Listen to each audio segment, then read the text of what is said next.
బాగుంది. తర్వాత అదర్స్లో బండి సంజయ్ పేరు ఎందుకు పెట్టడం లేదు?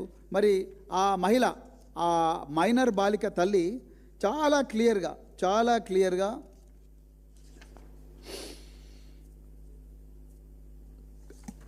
పారాగ్రాఫ్ నెంబర్ 14లో ఆమె చాలా క్లియర్గా బండి సంజయ్ గారి పేరు చెప్పింది. నేను చదువుతాను.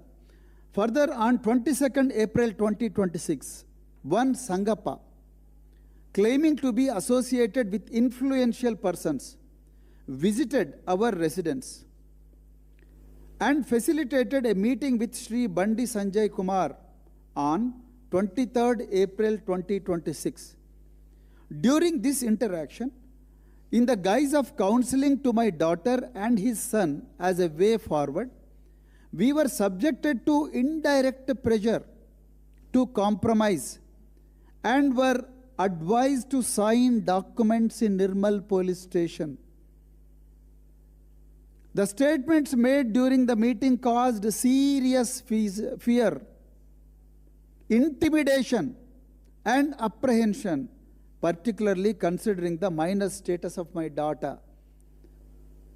ఎంత దుర్మార్గం! ఐటెం నెంబర్ 14లో చాలా క్లియర్గా కేంద్ర హోంశాఖ సహాయ మంత్రి గారి ఇంటికి సంగప్ప అనే ఒక అధికార ప్రతినిధి మమ్మల్ని తీసుకొని పోతే మా బిడ్డ ముందరనే మీరు మా బిడ్డ క్యారెక్టర్ మీద కామెంట్ చేయడమే కాకుండా, ఆమె నాతో చెప్పింది, దీంతో పాటు నాతో కూడా చెప్పింది, క్యారెక్టర్ మీద అభాండాలు వేయడమే కాకుండా, నేను బీజేపీ అధ్యక్షుడి నుంచి తొలగించబడ్డ తర్వాత నా కోసం 8 మంది ఆత్మహత్యలు చేసుకున్నారంటే నా సంగతి మీకు తెలుసు కదా. సప్పుడు దాకా పోయి నిర్మల్ పోలీస్ స్టేషన్లో అక్కడ ఉంటుంది, అక్కడ పోయి సైన్లు పెట్టుర్రి, కాంప్రమైజ్ కండ్రి అని చెప్పి ఆయన చెప్పినట్టుగా తల్లి చెప్పింది. ఆమె దాదాపుగా అదే మాటలు ఇక్కడ చెప్పింది. అంతకన్నా ముందు నిర్మల్ పోలీస్ స్టేషన్ నుంచి 21 ఏప్రిల్ 2026 నాడు శ్రీరామ్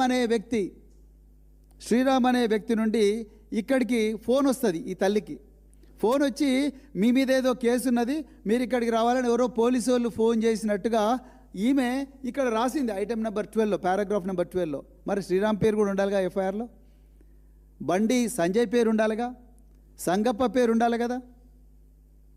వాళ్ళని ఎందుకు మీరు అక్యూజ్డ్ కాలంలో పెట్టడం లేదు?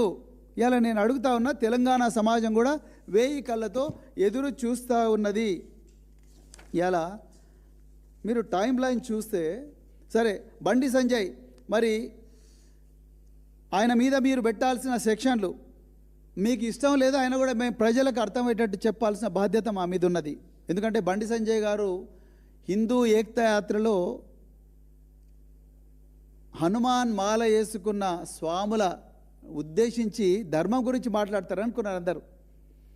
ఆయన పూర్తిగా కరీంనగర్లో డైరెక్ట్ డాగ్ పెట్టిండు, అందరికీ వార్నింగ్ ఇచ్చిండు. బిడ్డ, నా మీద నా కుటుంబం మీద కేసులు పెట్టిన వాళ్ళకు నేను ఆనాడు హనుమంతుడు ఎట్లయితే లంకను కాల్చిండో ఆ విధంగా నేను కూడా మిమ్మల్ని అందరినీ కూడా ఖతం చేస్తా అని చెప్పి ఆయన వార్నింగ్ ఇచ్చిండు, ఓపెన్ వార్నింగ్. మరి ఆ సభకు పర్మిషన్ ఇచ్చిన రేవంత్ రెడ్డికే తెలవాలి.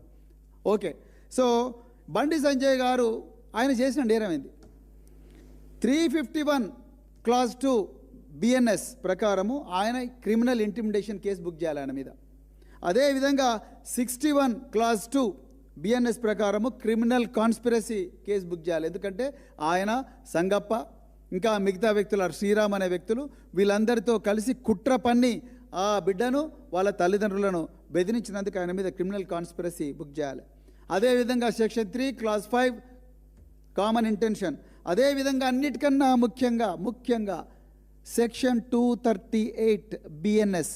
ఎందుకోసం అంటే పోక్సో కేసులో 20 సంవత్సరాల శిక్ష పడబోతున్న నేరం రుజువైతే 20 సంవత్సరాల శిక్ష పడబోతున్న ఒక నిందితుడు అతన్ని 9 రోజులుగా కాపాడినట్లుగా అనుమానం ఉన్నది కాబట్టి ఆయనే చెప్తున్నాడు, బండి సంజయ్ చెప్తున్నాడు, నాకు బెయిల్ కోసం వస్తుందని అనుకున్నా కానీ బెయిల్ రాలేదు, మా లీగల్ టీము వద్దంటున్నా, ఇంకా మళ్ళీ బెయిల్ వచ్చే అవకాశం ఉంది, వద్దంటున్నా, ఇక నేనే సరెండర్ చేస్తున్నా నా కొడుకునని ఆయన్నే అంటున్నాడు. కాబట్టి బండి సంజయ్ గారే ఒప్పుకుంటున్నారు, ఈ నిందితుడు ఎక్కడ ఉన్నాడో నాకు తెలుసు కాబట్టి నేను ఆయనను పోలీసుల ముందర నేను సరెండర్ చేసిన అంటున్నాడు. మరి ఆయనకు సరెండర్ చేసిన అంటే ఆయనకు అవగాహన ఉన్నట్టే కదా మన కొడుకు ఎక్కడున్నాడు. మరి ఒక తీవ్రమైన నేరంలో ఆరోపణలు ఎదుర్కొంటున్న ఒక నిందితుడు రకరకాల పోలీసు బృందాలు ఢిల్లీలో, కరీంనగర్లో, ఇంకా ఎక్కడెక్కడో, మంచిరేవులలో, కొంతసేపు రేవంత్ రెడ్డి మాటలు నమ్ముదాం ఒక్క నిమిషం. మంచిరేవులలో టెక్నో పార్క్ దగ్గర రాత్రింబవళ్ళు పహారా కాసి నహకాబందీలు నిర్వహిస్తున్న పోలీసులు నిర్వహిస్తుంటే కేంద్ర హోంశాఖ సహాయ మంత్రి, లక్షలాది సాయుధ దళాలకు బాసైన సహాయ మంత్రి ఒక్క నిందితుడిని చట్టం నుంచి దాచిపెడితే అది నేరం కాదా? పక్కా నేరం అంటుంది చట్టం. ఈ చట్టం నేను తీసుకురాలే, బీజేపీ వాళ్ళు తీసుకొచ్చారు. బిఎన్ఎస్, భారతీయ న్యాయ సంహిత అనే చట్టం తీసుకొచ్చింది బీజేపీ వాళ్ళు. ఆ బీజేపీ వాళ్ళు తీసుకొచ్చిన చట్టంలోనే సెక్షన్ 238 238 ప్రకారం 100% బండి సంజయ్ గారు నేరస్తులు అవుతారు.